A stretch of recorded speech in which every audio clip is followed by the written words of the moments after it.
Hey guys, I have Twilight! I mean, I didn't just go buy this. I've had this for years. Imagine just not going out and buying Twilight after all these years. This is actually just the special features disc. I'm actually watching Twilight right now on my computer because I was on Facebook today and I saw this link that was like all these different photos making fun of Kirsten Stewart and how she's so expressionless. And I was like, you know what? It's been years since I watched that movie. I'm going to go ahead and watch it again. I just had this random urge. And I'm going to admit to you guys on, the chance that I'm going to sound lame. I do enjoy those movies. I enjoy the books better, but I enjoy the movies. I watched them first when I was like 15. I actually didn't know about all the hype about it the first time I watched the movie. I saw a trailer for it and I thought, looks neat. I'm going to go ahead and watch it. And then I found out about all the hype after and I was like, oh, well, I'll go read the books and I'll go watch the rest of the movies. And I still haven't actually seen the final movie because I think by the time they got to the point of releasing the final movie, I was just so fed up with all the hype and all the waiting for the different movies to come out. And I was just like, screw it. The book is going to be better anyways, because isn't that always the case? I mean, if you guys know of a movie that was better than the book, go ahead and let me know, because I think I have yet to ever find one. I mean, any book that I've read first and then watched the movie, I've just been so disappointed. I mean, it's just, I can't think of anything. So, I'm watching Twilight. I'm in the middle of it right now. I just paused it, and I actually am just at the part, when I first watched it, I didn't have the appreciation for the comedic value of this movie. I used to get so mad when people would be like, oh, sparkly vampires, so stupid, right? And now I'm going back and watching it, and I'm just at the part where Edward pulls her up onto the mountain to show her his sparkly skin for the first time, and it's hilarious.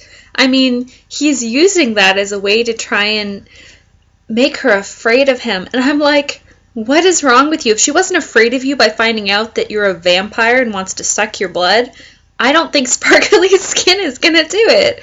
I mean, come on, she said, oh my goodness, it looks like diamonds. Diamonds are a girl's best friend. Come on now. It's just, it's so silly.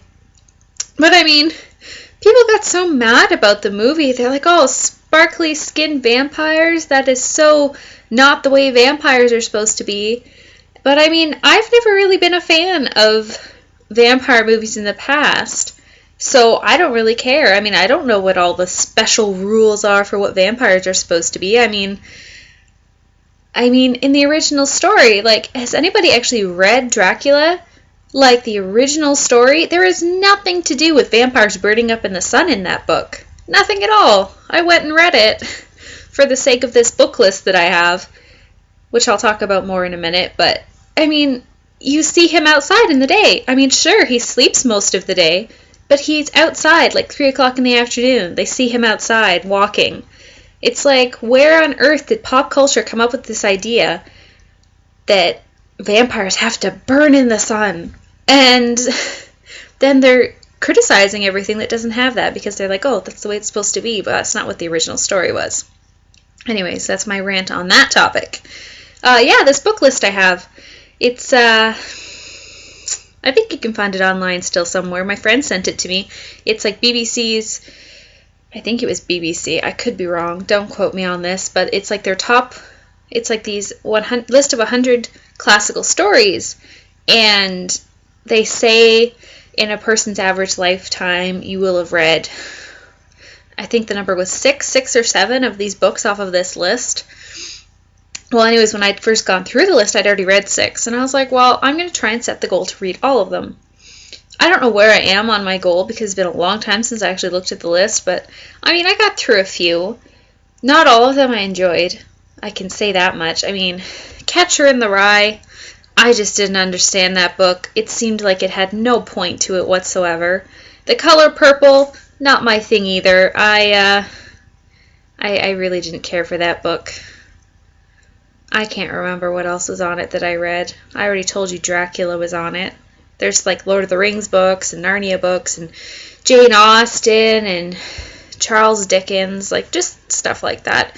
Anyways, I don't know if you guys ever want to go look at it. You could Google it, I suppose. I really don't remember where it is online. And yeah, I think that's all I've got to say. That was my little rant. But thank you to the people who've subscribed. I honestly didn't think that I would get any kind of response from my first video. So for those who actually went ahead and subscribed, thank you so much. That really means a lot to me. And I'm done talking now because I can ramble on for a long time. So thanks for watching. See you later.